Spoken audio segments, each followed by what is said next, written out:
I was in big trouble. I had secretly taken my husband's Maybach for a drive and crashed it into a Porsche. And now, once again, I had to rely on him to clean up my mess. Knowing I had no excuse, I obediently stood in the corner, punishing myself. Ryan took off his glasses and rubbed his temples.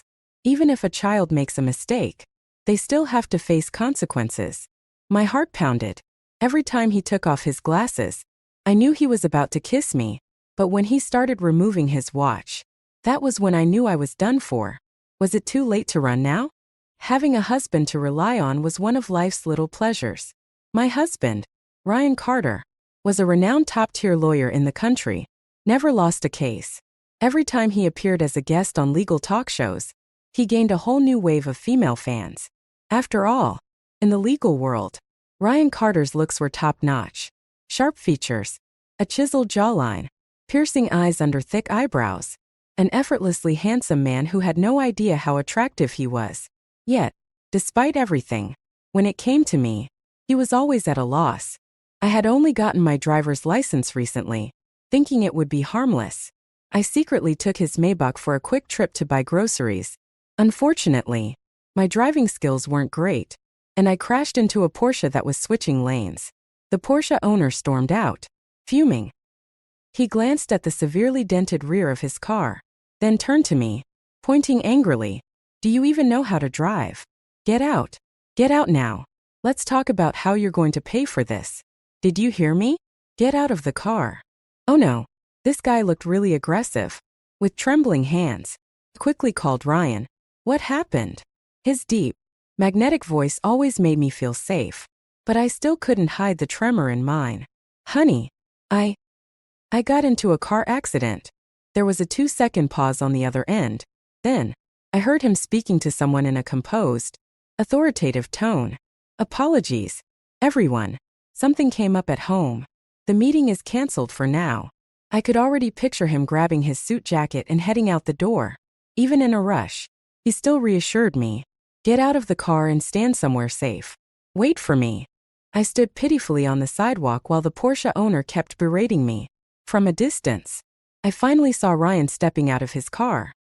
He was dressed in a tailored dark gray suit, probably straight from a client meeting. He walked quickly toward me, then draped his jacket over my shoulders. The moment he got close, I pouted, wanting to throw myself into his arms. But he frowned and firmly repositioned me.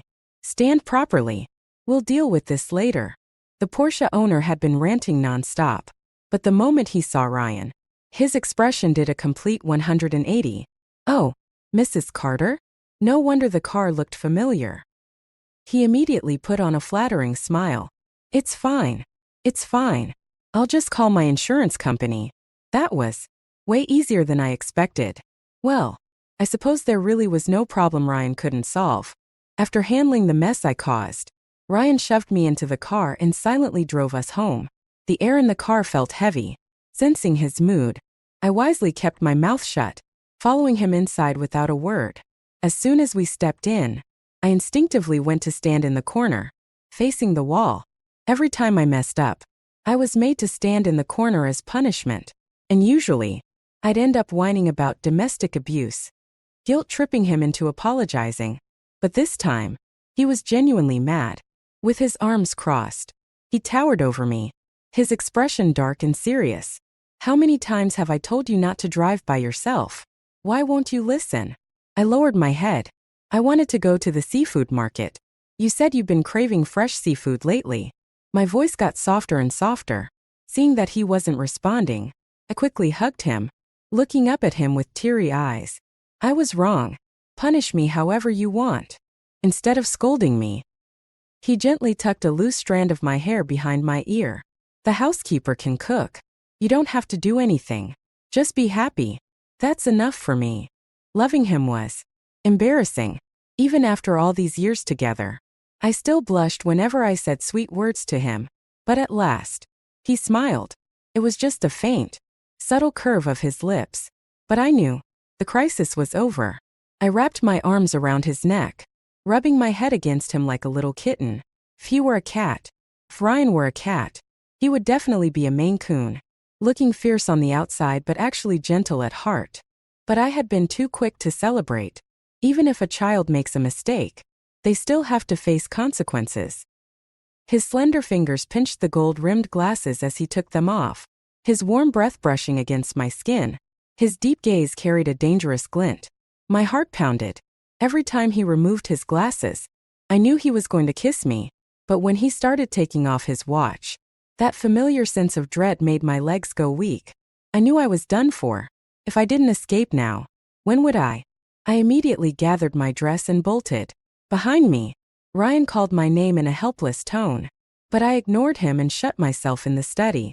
I still have work to finish, I declared firmly. Through the door, his voice remained coaxing, almost persuasive. Be good. Finish it tomorrow. No, right now. I felt exactly like Little Red Riding Hood being targeted by the big bad wolf. I curled up under the blanket, refusing to listen no matter how much he tried to soothe me. And I absolutely would not admit that I was eventually lured out by a late-night snack. Ryan Carter, you're abusing your power. I'm going to sue you. I huffed indignantly. He chuckled, wrapping his arms around me from behind. Okay, I'll send you a lawsuit template. I should have known I could never win an argument with him, no matter how upset I got. He always remained calm and unbothered, looking at me with that infuriatingly indulgent gaze. Fine. If I couldn't outtalk him, I could at least get some compensation. Buy me a handbag.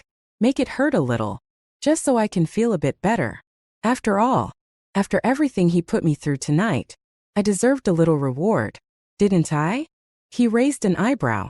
You still dare to bring up handbags? The repair costs for the car will be deducted from your allowance. I turned around in shock, my eyes still damp with lingering tears. Why? I already admitted I was wrong. You always admit you're wrong, and then you do it again. But you already punished me. Not enough to make the lesson stick. From now on, I'll only transfer you $200 a day. If you behave, I'll take you shopping when I have time. My jaw dropped. $200 a day. His mouth was so sexy, so why did it say such cruel things? $200 isn't enough. I'd use that up in one meal with my girlfriends. Ryan ignored my protests, casually massaging his temple with one hand. Eyes closed, I quickly clung to his leg, switching to a pleading tone. Honey, don't be like this. How about giving me $5,000 a month, just so I have a little breathing room? Okay, please. Ryan's eyes shot open in disbelief, his lips twitching as if he were holding back laughter. Are you serious? I nodded vigorously. That means you agree, right? I'll be waiting for the transfer. A deep chuckle escaped him. I felt victorious. I was truly a genius. Sometimes, you just had to fight for your own interests. He sighed, pulling me into his arms. I really don't trust you to manage your own money. You'd probably get scammed and even help the con artist count the cash. That's nonsense. Like that would ever happen. But just as I was basking in my small victory, the next morning, I was hit with an unexpected ambush. His mother. Hearing noises in the living room, I instinctively shrank under the covers. Is that your mom? I whispered. Ryan was already putting on his robe. I'll go check. You sleep in. Through the slightly open door, I could hear their conversation. Is she still asleep? Yeah. She was exhausted last night. Let her rest a little longer. His mother lowered her voice, clearly trying to be discreet. You two shouldn't overwork yourselves either. You're young. It's the best time to have a baby. God knows I had planned to stay up late last night to finish my work.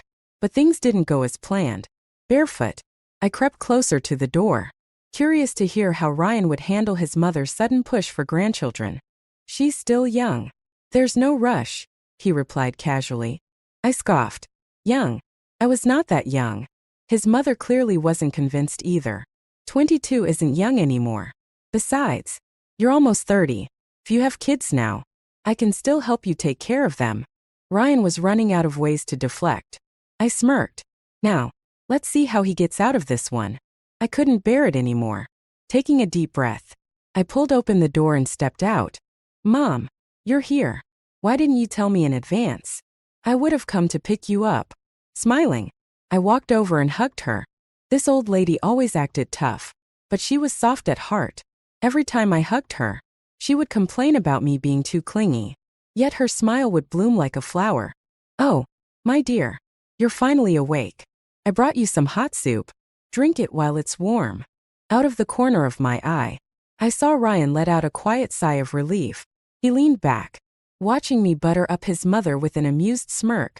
I obediently drank the entire bowl of soup she had brought, making sure to show her the empty bottom.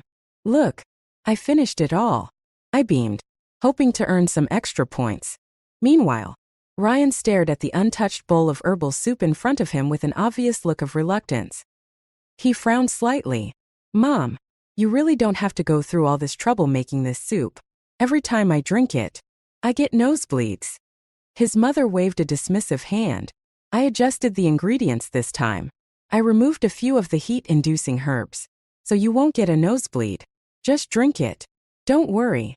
Ryan had never liked soups with medicinal flavors. Before he could stop me, I grabbed his bowl and downed it in one go.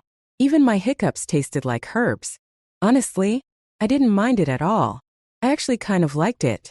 His mother smiled in satisfaction, packing up the empty dishes. "Still, my boy is the best." Under the table, Ryan reached for my hand, giving it a small squeeze. I shot him a quick glare, but it was just a silent exchange of understanding between us. This was his way of thanking me for stepping in. Before she left, Ryan's mother left me a whole stash of soup ingredients, reminding me to make it often to take care of my health. "You need to take care of your body. The sooner you have a baby, the better." I nodded, seeing her out the door, but the moment I turned around, I felt something warm trickling down. Drip, drip, nosebleed. Ryan's expression immediately darkened, his brows furrowing with concern. Without a word, he grabbed a tissue, gently pressing it against my nostrils while pinching the sides of my nose. I groaned. "Next time, let's just skip the soup." He chuckled softly. "She's retired. She needs to find a sense of purpose. Just let her be." I looked up and met his gaze. His deep brown eyes filled with warmth. He smiled faintly. "Silly." With Ryan off at work, I finally had time to meet up with my best friend, Claire. Claire and I met at an art exhibition years ago. Later, she married into a wealthy family and fully embraced the lifestyle of a socialite. When she heard that my allowance for this month was only $5,000, she nearly dropped her drink. "No way. Ryan Carter. Of all people. That's just ridiculous." Then she narrowed her eyes at me. "Wait. Are you dumb? If he gives you $200 a day, that's $6,000 a month. But you just had to ask for a lump sum of $5,000. Did you not do the math?" Honestly, I wasn't surprised by her reaction. Even Ryan had laughed at me about this all night. Seeing how pleased he was with himself, I decided to just let him have his moment. Right now, I was in a bit of a financial pinch. I had just graduated and hadn't started working yet. The money from my published artwork hadn't been transferred to my account either. So technically, I was flat broke. I had found a well-connected marketing expert who could introduce potential clients to commission my artwork, but he required an upfront payment. Since custom artwork was my main source of income, it was worth the investment. As long as I had clients, I was confident I could make it work. But with Ryan only giving me $200 a day, I'd have to wait a whole month before I could afford this. That meant losing potential commissions, which wasn't ideal. After thinking about it, I decided to take the $1,000 loss as a trade-off for buying myself time. After listening to my explanation, Claire nodded in approval. "Your love for money is truly relentless." I smirked but kept my head down, focusing on my sketch. Who doesn't love money? Only fools don't. Once I finished the commission piece, I glanced at my watch. "I need to head home and cook dinner." "Didn't you just say you were broke?" Claire raised an eyebrow. "Ryan's been working late a lot recently. I want to make him something nice and bring it to him." Claire sighed dramatically. "So, you're ditching me for him? No shopping." I pinched her chubby cheeks playfully. "Once I start making money, I'll take you on a proper shopping spree." Fine. Just be careful on your way." After a long afternoon of running around, I finally finished packing a homemade meal along with a pot of soup. By the time I arrived at Ryan's law firm, it was right around lunchtime. Inside, everyone was sitting at their desks, eating. I had prepared a feast. Come and eat. Everyone. The moment Luke saw me, his face lit up with a huge grin. Sister-in-law, you're finally here. I've missed your cooking so much. Without hesitation, he reached out, opened one of the containers, and stuffed a big piece of beef into his mouth. Just then, Ryan stepped out of his office. When he saw me, the exhaustion on his face finally eased, replaced by a soft smile. I heard the noise and knew you were here. Whoa, boss, this is the good stuff. Pure nourishment. Laughter erupted from the others in the office. I turned around and saw that Luke had already opened the pot of soup I had made specifically for Ryan. Ryan's face darkened instantly. Is all your work done? Do you want to stay late for overtime? His voice was calm, but the threat was clear. Luke immediately straightened his back, barely holding back his laughter as he carefully handed the soup to Ryan. My mistake. Boss, take care of your health. I followed Ryan into his office, watching him pick up a piece of beef tendon from the soup, his expression unreadable. I felt my palms start to sweat. Do you think I need this? He asked, his voice dangerously low. No. Absolutely not. I waved my hands frantically, trying to explain. Your mom said it helps with fatigue. My head dropped lower and lower. Oh, and he leaned back slightly, amusement flickering in his eyes. I sighed. If you don't like it, just throw it out. Ryan's lips curled up slightly, but he didn't say anything. Instead, he simply picked up the bowl and drank it all in one go. As he set the empty bowl down, he gave me a meaningful look. Don't regret it later. Why did I always dig my own grave? What was I even thinking? Ryan got busy with work again, completely focused, as if he had forgotten about time itself. Watching him so immersed, I didn't have the heart to interrupt. Luckily, his office had a small resting area. I lay down on the couch, and before I knew it, I had fallen asleep, half conscious. I felt the bed sink slightly beside me. A familiar warmth pressed against my body as strong arms wrapped around me, pulling me into a secure embrace. I couldn't tell if I was awake or still dreaming. Then suddenly, I opened the door to my home and saw blood everywhere. The thick, metallic scent filled the air, suffocating me. My heart pounded in panic as I rushed toward the bedroom, only to trip over the carpet. I looked up, and in that moment, I saw my parents lying motionless beneath the bed, their eyes empty and lifeless. No. I jolted awake, drenched in sweat. Another nightmare? Ryan's voice was full of concern as he immediately pulled me into his arms, his large hand gently patting my back in comfort. I gradually calmed down, but my body was still trembling. Clutching his waist tightly, I buried my face in his chest, breathing in his familiar scent. Only then did I feel a sense of security return. I dreamed of that day again. Ryan stiffened for a moment, then continued rubbing my back in soothing strokes. Don't be afraid. It's all in the past. Gao Jiqiang is dead. Hearing that name still sent chills down my spine. My scalp tingled with fear. Ryan and I first met because of him, and he was the one who had dragged me into an abyss of endless nightmares. Everything started with the Jiangbei family massacre 5 years ago. Back then, I was 17, about to enter my final year of high school. That night, the school had arranged an evening study session, which was the only reason I wasn't home when it happened. That was how I survived the bloodbath. Gao Jiqiang broke into our home to steal, but when my parents caught him, he brutally murdered them. But he didn't leave immediately. After seeing my photo on the desk, he hid in the house, waiting for me to come back. When I stepped through the door that night and saw the horror inside, saw him standing behind the curtains, I turned and ran for my life. I stumbled, crawled, and screamed. Luckily, a neighbor heard the commotion and called the police in time. That was the only reason I escaped. But the lawsuit afterward was a nightmare of its own. Gao Jiqiang denied all charges of intentional murder. He put on an innocent face and only admitted to theft. He claimed that my parents had attacked him first, forcing him to act in self-defense. You're lying. I had screamed at him in the courtroom. My parents were devout Buddhists. They would never hurt anyone. It was an uphill battle. I lost everything. I wandered the streets, drowning in despair. And then, in the middle of it all, I saw a poster of Ryan Carter. In the poster, he was dressed in a sharp suit, his gaze piercing through the camera like a blade. At such a young age, he had already made a name for himself in the legal world. I went through countless obstacles before finally getting a chance to meet him. I hadn't held much hope. After all, his legal fees were sky high, and he was notoriously selective with his cases. But to my surprise, he agreed immediately. Later, we won the case. Gao Jiqiang was sentenced to death. Execution carried out immediately. Even though justice was served, I was still left as an orphan. That year, Ryan was only 24.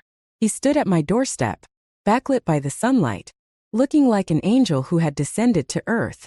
"Come home with me," he said. From the shadows where I had been hiding, I slowly stepped forward and took the hand he extended toward me. That moment, for the first time in a long time, I felt like I wasn't completely alone in this world. After that, I moved into Ryan's apartment in the city center. The master bedroom had an ensuite bathroom, but he gave it to me and slept in his study instead. He often worked late into the night.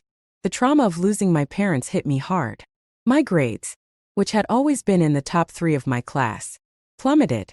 When I received my report card and needed a guardian's signature, I hesitated outside Ryan's study for a long time, too afraid to go in. I feared seeing disappointment in his eyes, feared that he would no longer want me. But he didn't scold me. Instead, he flipped through my test paper, pointed out the mistakes, and patiently guided me through each correction. "It's okay. Just do your best. Don't pressure yourself too much." Whenever he had time, he would help tutor me. Day after day, little by little, my shattered heart began to heal. And the more I saw him, the harder my heart would pound. But it seemed like he was deliberately keeping his distance. So, I started avoiding him too. I rejected his tutoring, forced myself to suppress feelings I shouldn't have, and buried my emotions deep inside. The stress and depression weighed heavily on me. When college entrance exams came, I panicked and underperformed, losing my chance to get into my dream university. But that year, I turned 18. I no longer needed a guardian. Ryan was always perceptive. He noticed my withdrawal, my attempts to distance myself. The night I packed my bags and prepared to move out, he blocked the doorway. "Don't go." I kept my head down, unable to meet his eyes. "I've disturbed you for too long. You should have your own life now." He grabbed my suitcase and set it aside. "Don't say such nonsense." "I mean it," I said, biting back the lump in my throat as I reached for my bag again. But he didn't let go. I stubbornly looked up at him, only to be caught off guard by a sudden, deep kiss. I trembled. It was my first kiss. And his. With that kiss, Ryan pulled me out of the darkness. He always told me, "You don't have to do anything. Just be happy." Over time, I truly started to heal. I learned to smile again, to be playful and carefree. I also became increasingly dependent on him. Though, truthfully, I could handle things on my own. I could rip open a package with my bare hands. But if he was around, I'd always act like I couldn't. I could dance in high heels without missing a beat. But the moment he was with me, I'd complain about being tired, just so he'd carry me home on his back. Relying on him made him feel needed. "What would you do without me?" he would tease, his eyes filled with satisfaction and pride. I would wrap my arms around him, smirk, and throw his words right back at him. "What would you do without me?" The truth was, I took care of him in my own way. I kept our home spotless. I simmered nourishing soups. I cooked delicious meals. I washed and pressed his shirts until they were perfectly crisp. He never knew where his clothes were. I even had to lay out his underwear for him. I managed every detail of his life down to the smallest thing. One day, he sighed in defeat. "Seems like I can't live without you after all." That moment, I realized how fulfilling it was to be needed by someone. Sometimes, when I looked at my reflection in the mirror, with my clear complexion and rosy cheeks, I could hardly remember the 17-year-old girl who used to sit curled up in the corner of a classroom, crying. When I woke up in the morning, Ryan was already awake. His dark circles were heavy. "You woke up thinking about your parents again, didn't you?" he murmured. "You kept talking in your sleep." I gently cupped his face. I'm sorry. I didn't let you rest properly." He scoffed softly. shaking his head. There you go again. Saying silly things. I took the day off today. I'll go with you to visit them. Ryan was always like this. Gentle. Attentive. Always catching even the smallest shifts in my emotions. We drove toward the cemetery in the suburbs. The fields were covered in wildflowers, blooming in every direction. Standing in front of my parents' graves, I looped my arm around Ryan's. Mom, Dad, you don't have to worry anymore. Ryan takes good care of me. I eat well, dress well. I'm happy. Ryan pulled me into his embrace, lowering his head to plant a silent kiss on my hair. The reality of this moment was so steady, so reassuring. It was enough. Afterward, Ryan drove me home. Just as we arrived, he got a call from his law firm. Go ahead. Don't worry about me. I'll just rest for a bit. I reassured him. He hesitated slightly. I smiled, taking his hand in mine. Really? I'm fine on my own. At least let me drop you off at the front gate. I waved at him as he drove away, then turned around, only to nearly bump into someone. Sorry, did I step on you? The man shook his head but didn't say a word. A strange uneasiness crept up my spine. Forcing a polite smile, I turned and started walking toward my apartment complex. But the man followed. The faster I walked, the quicker his steps became. I had just reached the security booth, about to call for the guard. But before I could react, he caught up to me. A cold, sharp blade pressed against my waist. His voice was low, almost a whisper against my ear. You know what to do. My breath caught as my eyes darted toward the empty security booth. Swallowing hard, I forced my legs to keep moving, leading him inside. What do you want? Go to the underground parking lot. Get in your car. Ryan's Maybach had just been repaired and was now parked in its usual spot, alone and untouched. The man shoved me into the driver's seat, keeping the tip of the knife pressed against my side. Who are you? If it's money you want, I have some cash in my bag. You can take it. His eyes narrowed, his voice trembling slightly, as if holding back his emotions. I don't need money. I need Ryan Carter to be my defense lawyer. A cold chill ran down my spine. I hit someone. I don't want to go to prison. I swallowed again, trying to steady my voice. Is it serious? Was the person hurt badly? They didn't die right away, so I stabbed them a few more times. My blood ran cold. They're dead, obviously. His voice was laced with impatience. If they weren't, would I be here right now? Call Ryan Carter. Tell him to save me. Otherwise. He pressed the blade in slightly. I'll kill you right here. My mind raced. Wait, don't do anything rash. Judging by the way you dress, you must come from a good family. As long as you have money, there's always a way out. Right. His breathing slowed, no longer as frantic. I took the chance to keep talking. Ryan is stubborn, but he listens to me. I can talk to him for you. Call him. Now. I dialed Ryan's number, but all I got was a busy signal. He was probably in a meeting. The man's face twisted in anger. Drive. Get out of the complex. The roads became increasingly remote. I didn't know where he was taking me, but I knew one thing for sure. If I kept going along with him, I would be the one at a disadvantage. Out of the corner of my eye, I spotted a small roadside barbecue stand. Without thinking, I jerked the steering wheel, sending the car crashing into a streetlight. The impact was brutal. I didn't hesitate. I yanked off my seatbelt and bolted out of the car. People rushed over, forming a crowd. I grabbed a passerby. Call the police. Please. When Ryan finally arrived, it was the first time I had ever seen him look so panicked. I stood there, completely at a loss. I crashed the car again. But before I could say anything else, he pulled me into his arms, holding me so tightly I thought I might break. His voice was low and firm, each word striking my heart. Nothing is more important than your life. The man was arrested. He begged Ryan over and over again, hoping he would defend him and cover up his crimes. But knowing Ryan's principles, how could that ever happen? Ryan was furious. He spent the entire day on the phone, instructing the law firm to prepare the prosecution documents. I'm going to make sure he rots in prison. I gently rubbed his palm, trying to calm him down. Cheer up. Okay, I'm fine. Aren't I? If something had really happened to you, I would never forgive myself for the rest of my life. That was just how Ryan was. He could tease me all he wanted, but the moment someone else so much as touched me, he would make them pay back tenfold. Since I had been in a car accident, Ryan insisted on taking me to the hospital for a checkup.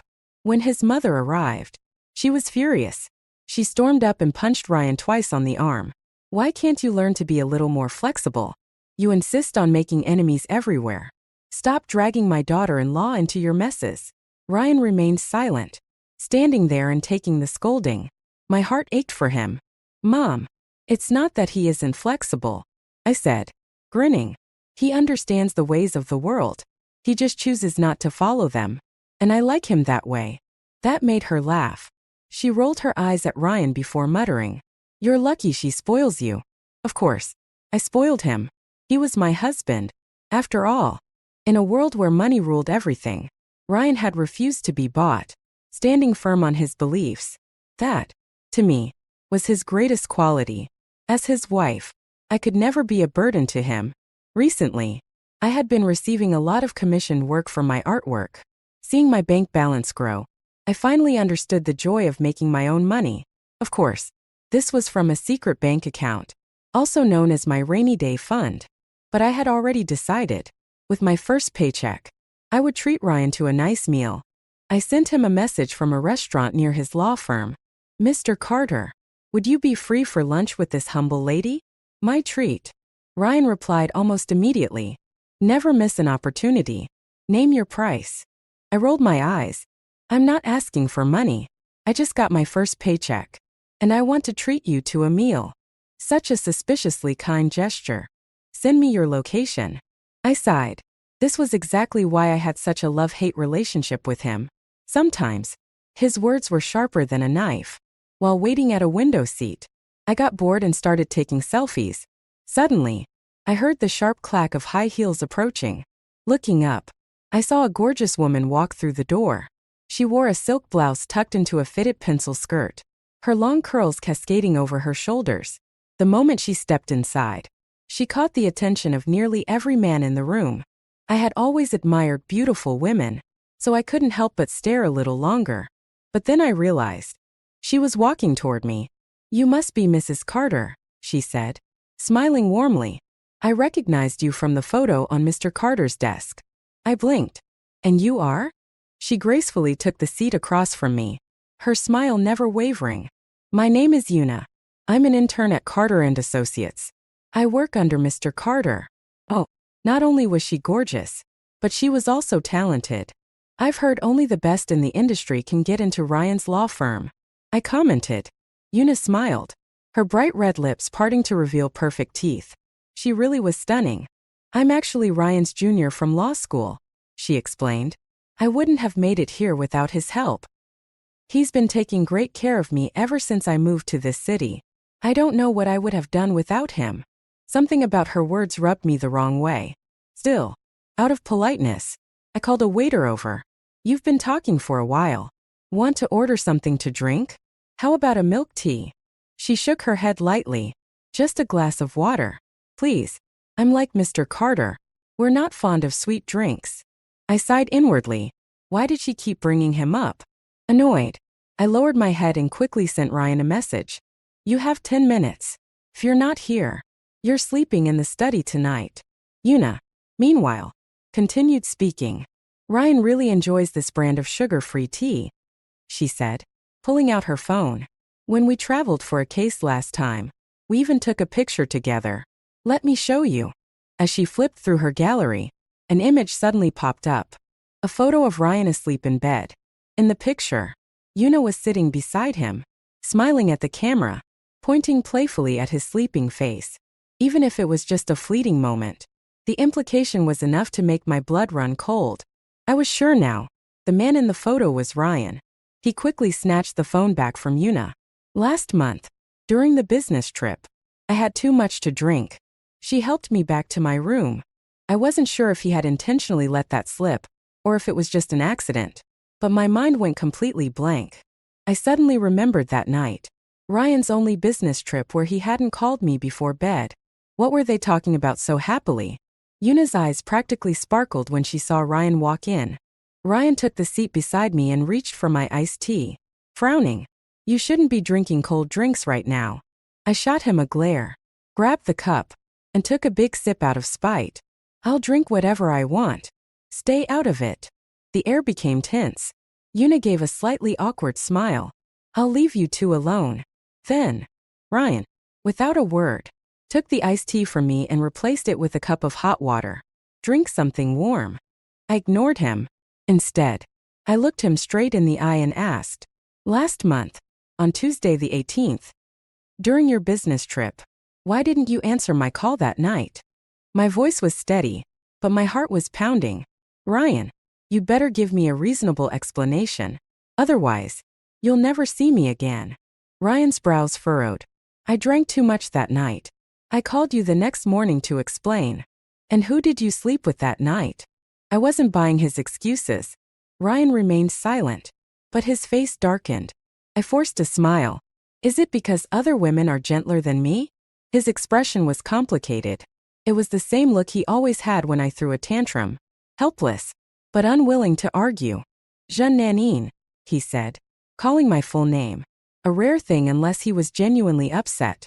Don't talk to me like a parent scolding a child. I snapped, yanking my arm free. You're not my whole world anymore. Without another word, I grabbed my bag and stormed toward the door. Nanine. Ryan chased after me, but I had already stepped on the gas, leaving him in a cloud of exhaust. Through the rearview mirror, I saw him standing there, growing smaller and smaller in the distance. My phone rang non-stop, his name flashing on the screen. Without hesitation, I declined the call. Maybe some women would struggle to hang up, but not me. When I was hurt, I shut down completely, like a stone, cold and unyielding. The phone lit up again, but this time, it was an unknown number. Did he really think I'd come running back just because he changed his number? Annoyed, picked up. Stop calling me. I don't want to talk to you.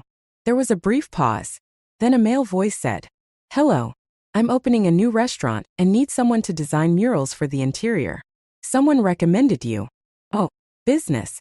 Well, if men were unreliable, at least making money wasn't. Sure, send me the address. I'll be there soon. I drove for a long time before finally arriving at a small restaurant. A tall man wearing a white baseball cap was standing by the entrance, probably the owner. As I stepped out of the car, he walked up to me and extended his hand. Hi, I'm Kellen.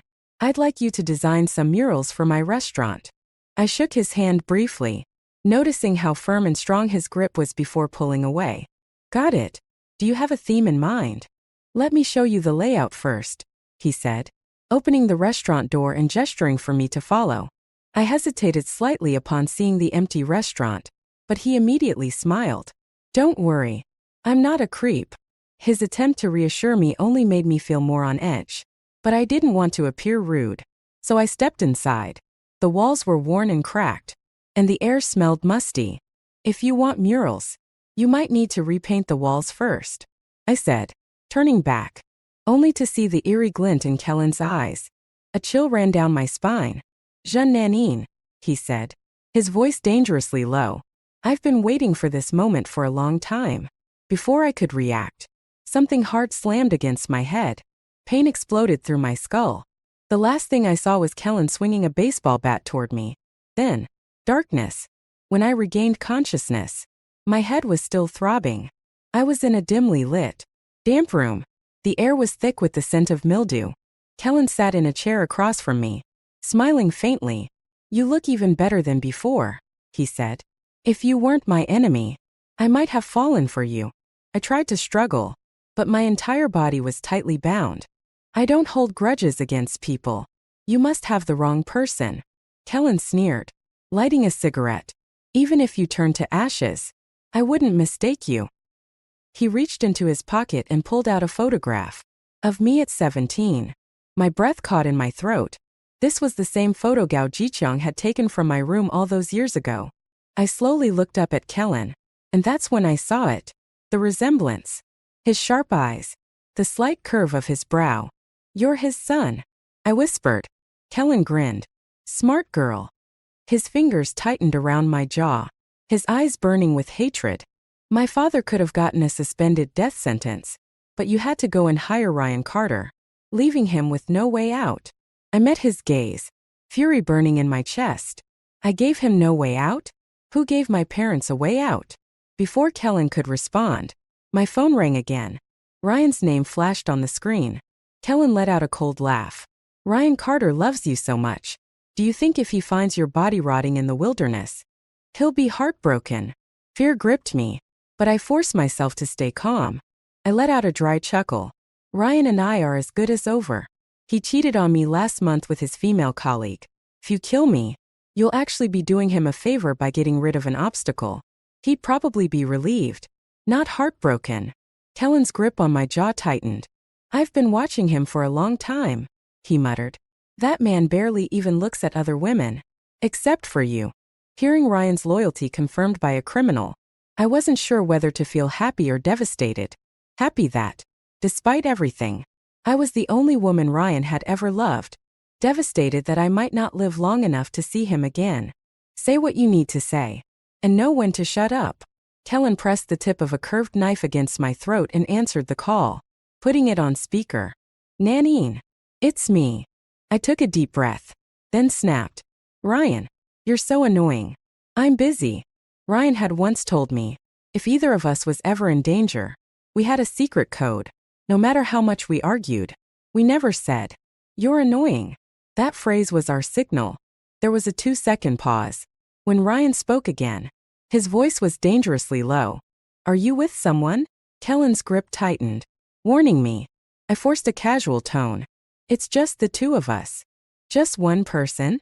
I swallowed. It's late. I'll be home soon. Don't be scared. Ryan said softly. I'm calling the police now. No need. My friend's father passed away, and he's upset. I'm just keeping him company. That was all I could say. It was our unspoken understanding. Ryan would know. Kellen snatched the phone and hung up. He grabbed my collar, yanking me forward. You talk too much. But I knew one thing for sure. Ryan would come for me. Kellen, however, was far more twisted than I had imagined. He pulled out a collection of knives, carefully wiping them clean. The sharp blades gleamed under the dim light, reflecting my terrified face. Do you know why I opened a restaurant? He grinned, his voice eerily calm. It's for this moment, to chop you up and make dumplings. No one will ever find a trace of you. My heartbeat pounded against my ribs. I was terrified, but I couldn't cry. Showing fear in front of him would only fuel his sick pleasure. I forced myself to keep talking. Ryan once handled a case just like this, I said, watching him carefully. The killer thought they were clever, grinding up bones, mixing them into food, but in the end, human bones gave them away. Kellen paused, his grip on the knife faltering slightly. If you really want to kill someone and make them disappear, I continued, keeping my voice steady, there's a type of strong acid that can dissolve an entire body, bones and all. Kellen let out a dark chuckle and walked toward me, his eyes gleaming like a predator's. I've been watching you for years, Jean Nanine. He murmured. Everyone thinks you're just a naive little girl, but I know better. You're good at pretending. He lifted his hand and slapped me hard across the face. A sharp sting spread through my cheek, followed by the metallic taste of blood trickling from the corner of my lips. Even injured, he looked at me with admiration. You still look so damn beautiful, he sneered. No wonder Ryan treasures you so much. But I wonder, if I carve up that pretty face of yours, will he still want you? Why don't you try and find out? A deep, familiar voice echoed from the doorway. I looked up, my heart pounding. Ryan stood there, his face ice cold, his presence like a god descending from the heavens. Ryan's gaze swept over my injuries, and instantly, a murderous aura filled his eyes. Well, Mr. Carter. Long time no see. For a brief moment, Kellen looked startled. But then, he smirked and strode toward Ryan. You warned me back then. Said if I so much as touched a hair on her head, you'd take my life. Well, I've touched her now. What are you gonna do about it? He grinned arrogantly, but in the next second, Ryan's fist smashed into his face. Kellen stumbled back, wiping the blood from the corner of his mouth. He clenched his fists and lunged. Ryan raised his leg and kicked him hard in the stomach. Kellen collapsed onto the ground, groaning in pain. Again and again, the fight continued. I had never seen Ryan this ruthless before. He was like a predator, completely merciless. Kellen stood no chance. He was already struggling to breathe, barely able to move. Ryan quickly walked over to me and untied the ropes. Tears welled up in my eyes. If you had been any later, you'd be a widower by now. I surprised even myself with how soft and delicate my voice sounded. Just moments ago, I had been playing the fearless femme fatale against Kellen, but now I had reverted to being Ryan's helpless little wife. Ryan's arms wrapped around me, his voice shaking. I'm sorry. I hugged him tightly, but just as I looked up, I saw Kellen suddenly get back on his feet. He grabbed a knife from the table and charged at Ryan. For a split second, my heart stopped. Without thinking, I threw myself in front of Ryan, shielding him. If I had to die for him, it would be worth it. Ryan's expression was filled with shock and disbelief. But before the blade could reach me, a loud crash echoed behind me. I turned around and saw Kellen's sprawled face first on the ground, completely tangled in the ropes that had once bound me. He wasn't getting up this time. The sight was both terrifying and ridiculous at the same time. I suddenly felt embarrassed about my dramatic declaration of love just moments ago. Burying my face in Ryan's chest, I mumbled, "Forget what I said earlier." Ryan chuckled, hugging me tighter. Who was it that said she'd die for me? Why so quiet now? Shut up. I huffed, covering his mouth with my hand. Why was he always like this? Just then, the sound of sirens filled the air. The police had arrived. I called them before coming, Ryan explained. I looked up at him. How did you know I was here? I installed a tracker on your phone, he admitted. Oh, right. After the last time I was kidnapped, Ryan had insisted on adding a tracking system to my phone. At the time, I had thought it was unnecessary, but now, it had saved my life. I need to grab my phone.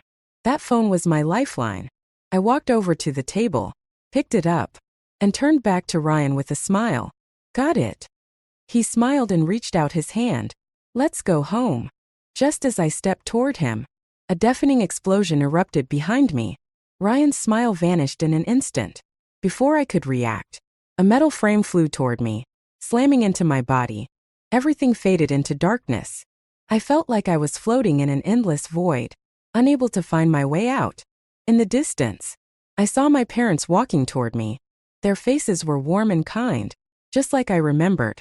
Dad, Mom, my voice trembled. I miss you so much. I ran toward them, but my hands grasped at nothing but air. Nanine, you don't belong here yet. My mother's voice said gently. Go back. Ryan needs you. Their figures slowly faded into the distance. I stood there helplessly, knowing Ryan must be losing his mind right now. I couldn't die. I thought back to the night Ryan brought me home.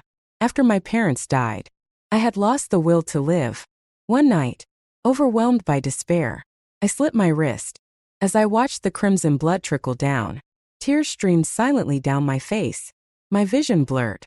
My consciousness faded. The last thing I heard was Ryan's frantic voice. In my haze, I saw hospital ceiling lights flashing above me, Ryan's panicked expression, and the redness in his eyes. Jeune Nanine, if you die, I will never forgive you for the rest of my life. That was the last thing I heard before everything went dark. He had always treated me like his most precious treasure. How could I give up now? I forced my heavy eyelids open. The steady beeping of medical equipment filled the air. My hand was being held tightly. I turned my head and saw Ryan asleep beside my bed, his head resting near my arm. I wanted to reach out and touch his thick hair, but I was too weak to lift my hand. Sensing my movement, he woke up, his eyes widening in surprise and relief. But what shocked me more was his face. His usual clean-shaven jaw was now covered in stubble. Ryan, why didn't you shave? My voice was hoarse. You don't look handsome anymore. Maybe a light-hearted opening would ease the tension. As expected, he smiled, rubbing my palm gently. I've been watching over you every day. I didn't have time to shave. Ryan immediately called a doctor to check on me. The results showed that all my vital functions were normal. He finally let out a breath of relief and sat down beside me. Thinking back to what had happened that day, Kellen had already rigged the place with explosives beforehand. Even in his dying breath, he had managed to press the detonator. Fortunately, I wasn't too close to the blast point, but the flying debris had hit me hard, leaving me injured. The good news was that my recovery was going well. During my hospital stay, Ryan's mother visited me several times, bringing her infamous 10-ingredient nourishing soup. I couldn't stomach another bowl, so I had no choice but to force Ryan to drink it instead. He wasn't happy about it, but under my relentless persuasion and minor threats, he finally swallowed it down. When I recover, buy me a handbag. Okay. I grinned at him. Also, your Maybach is wrecked, so how about getting me a BMW C4 instead? Ryan nearly choked on the soup but still nodded. Okay. Now was the perfect time to make demands. I needed to seize this rare opportunity to take full advantage of him. Can you also increase my monthly allowance? Every time I go out with Claire, she always pays. It's embarrassing that I never get to treat her. Fine. Ryan sighed, peeling an apple and handing it to me. Anything else? Whatever you want. I'll make it happen. I tilted my head, pretending to think. Forget it. He's my husband. After all, no need to exploit him too much. Nope. That's all. Thank you, hubby. Happily, I took a big bite of the apple, completely content. Just then, the hospital room door swung open, and Claire walked in, sniffling dramatically. Janine. If you hadn't woken up, Ryan would have driven everyone around him insane. She pulled out a bank card and placed it in my hand. Take this. Your medical bills are covered. And this is your artwork copyright fee. Over $1 million in total. If you don't want it, I'll gladly take it. Ryan, who had been resting with his eyes closed, suddenly opened them and stared at me. Oh no. How could I let him find out about my secret stash of money? Sensing the tension, Claire let out a nervous chuckle. Actually, I just remembered I have something urgent to do. I'll come visit again in a few days. She bolted out of the room. The door had barely closed when Ryan leaned in, his eyes narrowing. Over $1 million in copyright fees, he murmured. Yet you told me you didn't have money to treat Claire to a meal? I rubbed my temples. Suddenly, my head started aching again. After finally being discharged, I returned home to find everything spotless. Ryan's mother had taken care of the place, even leaving food warm in the kitchen. A lump formed in my throat. After losing my parents, I thought the world had abandoned me, but instead, I had gained a new life, a new family. Oh dear, what's this? Are you crying? Ryan's mother walked over and pinched my cheek. Ryan glanced at me and smirked. She must be overwhelmed by your love. Mom. Well, she should be. His mother nodded firmly. By the way, I made another pot of soup for you both. Drink it and rest early. I'll be heading home. My flowers are waiting to be watered. As she walked toward the door, she gave Ryan a meaningful look, patted his shoulder, and whispered, "Get to work." Mom. Ryan groaned, exasperated. His mother simply laughed, closed the door, and even took the trash out on her way. I stood frozen in place, while Ryan's gaze darkened. Are you tired? He asked, his voice husky. I quickly shook my head. Not at all. Realizing how wrong that sounded, I immediately corrected myself. I mean, yes, I am very tired. Ryan chuckled, removed his glasses, and pressed a soft kiss against my lips. Don't worry. I won't touch you until you're fully recovered. That night, he held me in his arms as we slept, for the first time in a long while. He slept deeply, so deeply that I even heard him snore faintly. He had been by my side for so long, losing sleep night after night. I didn't know how long it had been since he had a proper rest. Looking at his peaceful sleeping face, my mind suddenly flashed back to Yuna's photo. My anger flared instantly. I reached out and shook him awake. Ryan, still drowsy, opened his eyes under the dim moonlight. What's wrong? He asked groggily. You still haven't explained. I snapped. What exactly is going on with Yuna? Why does she have a picture of you in bed? I described the photo I had seen on her phone in detail. Instead of looking guilty, Ryan burst out laughing. Seriously? You're jealous over that? He pulled out his phone and scrolled through his gallery, finally stopping at a screenshot from Luke's social media post. The caption read, "Boss got drunk today. Had to take this rare chance to snap a few extra pictures." In the original photo, Luke and Yuna had taken a picture with Ryan while he was drunk.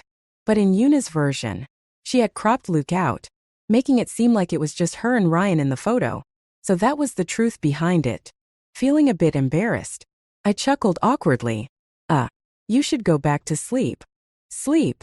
Ryan raised an eyebrow, then flipped over, pressing me beneath him. He pinned my wrists above my head, holding me firmly in place.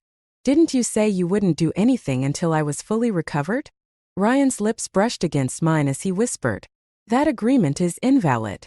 Ryan's POV: the year Nanine turned 17.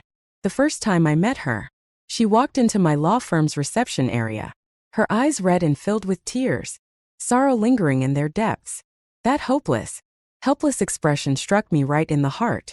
From that moment on, I swore to protect her for the rest of my life. She wasn't talkative. She only answered when spoken to, often retreating into dark corners, lost in thought. I couldn't stop myself from wanting to understand her. I poured all my effort into her case. Even my colleagues teased me, saying, "How much is this girl paying you for you to be working so hard?" But love never needs a reason. After we won the case, our paths should have never crossed again. But her high ponytail, the way she nervously clutched her pink sweater, and the way she cried like a delicate flower in the rain, these images kept appearing in my dreams, over and over again. That's when I realized I had fallen hopelessly in love with her. This was a problem. She was 7 years younger than me. She was still a high school student, but I couldn't stand the thought of her being alone. Every night, after her evening classes, I would drive behind her from a distance, watching as she walked back to the orphanage. Was she afraid to live there alone? I spoke to my mother about it. She was heartbroken when she heard Nanyin's story and agreed to adopt her. That was when I started going home more often. As college entrance exams approached, I moved her into my apartment in the city to make her commute easier. I gave her the master bedroom since it had an attached bathroom, more convenient for a girl. When she realized that I had given up my room for her, she seemed stunned. She hesitated for a moment before whispering, "Thank you." Then, she closed the door. I knew if I showed too much concern, she might feel uncomfortable. So, I kept my distance, treating her like a younger sister. That was until my mother called me one day, saying that her teacher had reached out. Nanyin's grades dropped by over 100 places in the rankings. Before the incident, she had always ranked in the top 3 of her class. A drop this drastic meant that something was wrong. I sat down with her to talk. She kept her head lowered, her fingers tightly clutching the hem of her shirt. Silent. "Nanine, it's okay to fail once.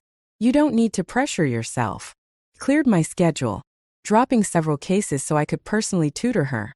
Every night, under the glow of the desk lamp, her long hair would sway slightly, filling the air with a soft, calming fragrance. But I suppressed my feelings. She had a solid foundation in her studies, and with time, her grades steadily improved. Slowly, she started smiling again. The day she got her report card, she beamed with joy and threw herself into my arms. That moment, I knew I was completely in love with her. I want to get into Central Academy of Fine Arts and become an illustrator. Hearing this, I let out a quiet sigh of relief. She was finally stepping out of her pain and looking toward the future. Sometimes, on nights without study sessions, she would cook and wait for me to come home. "Ryan, I made dinner," she'd say softly, serving me a simple meal. 3 dishes and a soup. The flavors were light, but the food was unexpectedly delicious. "Does it taste good?" She looked at me expectantly. I nodded. "It's good." She was so easy to please. Hearing my response, she smiled so brightly that she ate an extra bowl of rice that night. Between us, something unspoken was growing, something neither of us dared to acknowledge. Then, my mother found her diary. She sat me down for a talk. "Nanine is a good girl," she said, her tone serious. "But the gap between you two is too big." "Mom," I sighed. "Stop reading her diary. Let's just pretend we don't know anything." I know what I'm doing.